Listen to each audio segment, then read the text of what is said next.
नमस्कार दोस्तों। हम सभी को संगीत का बहुत शौक होता है।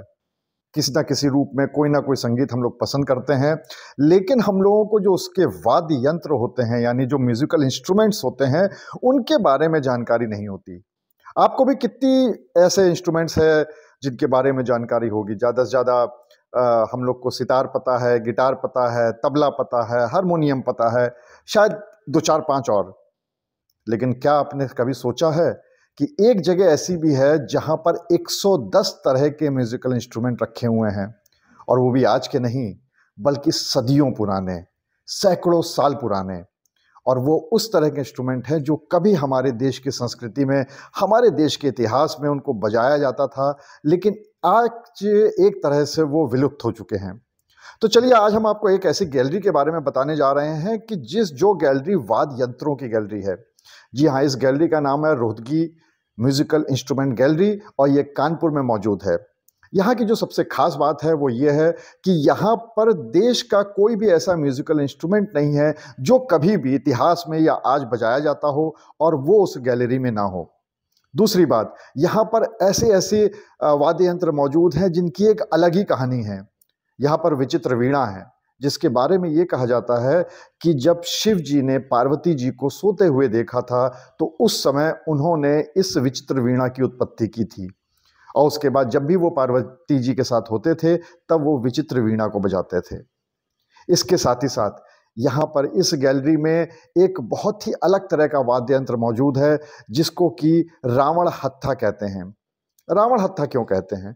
रावण हत्था इसलिए कहा जाता है कि एक किंवदंती है कि जिस समय रावण शिव जी को प्रसन्न करना चाहता था तो उस समय उसने बहुत उनकी तपस्या की थी, और उस समय उसने इसी वाद्य यंत्र को बजाया था, और जिसकी धुन सुनकर भगवान शिव खुश हो गए थे और प्रकट होकर रावण को वरदान दिया था। तो इसीलिए इसका नाम रावण हत्था पड़ा है। इसके अलावा क्या कभी आपने हारमोनियम के बारे में सुना है? तो आप कहोगे हाँ जी, बिल्कुल सुना है। लेकिन क्या आपने पैर वाले हारमोनियम के बारे में सुना है? नहीं ना। हम लोग हमेशा, जब भी हम लोग ने हारमोनियम देखा है या कभी ना कभी बजाने की कोशिश की होगी, तो हमेशा हाथ वाला हारमोनियम बजाया है, जिसमें एक हाथ से हम लोग जो उसकी कीज होती हैं वो बजाते हैं और दूसरे हाथ से हम लोग पंप करते हैं हवा को हाथ से। लेकिन जब हारमोनियम बनाया गया था तो वो इस तरह का नहीं था। वो हारमोनियम था पैर वाला। उसको पैर से पंप किया जाता था, उसकी हवा जो है वो पैर से पंप होती थी, और फिर दोनों हाथों से, एक तरह से आज के युग में जैसे लोग पियानो बजाते हैं उस तरह से हारमोनियम को बजाया जाता था, और जो उसकी हवा है उसको पैरों से पंप किया जाता था। तो इस तरह के वाद्य यंत्र यहाँ पर मौजूद हैं, और सिर्फ इतना ही नहीं बल्कि यहाँ पर आपको ग्रामोफोन भी देखने को मिल जाएगा। जो पुराने ज़माने में ग्रामोफोन चला करता था जिसमें डिस्क लगा करती थी, वो भी यहाँ पर सुनने को मिल जाती है।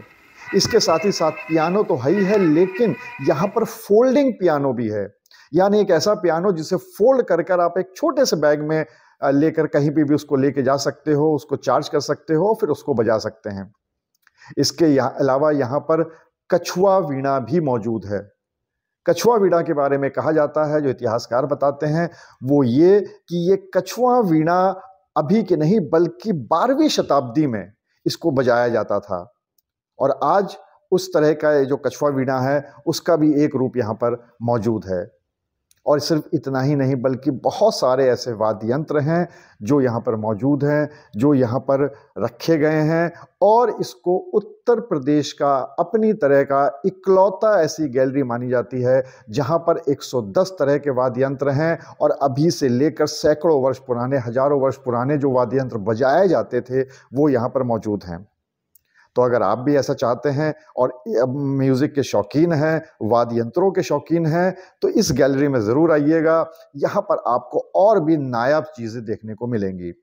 इस गैलरी के बारे में मैं आपको बता दूं कि कानपुर के वीआईपी रोड पर यूनाइटेड पब्लिक स्कूल स्थित है, और वहीं पे उसी के अंदर ये गैलरी बनी हुई है जिसका नाम है रोहतगी आर्ट गैलरी।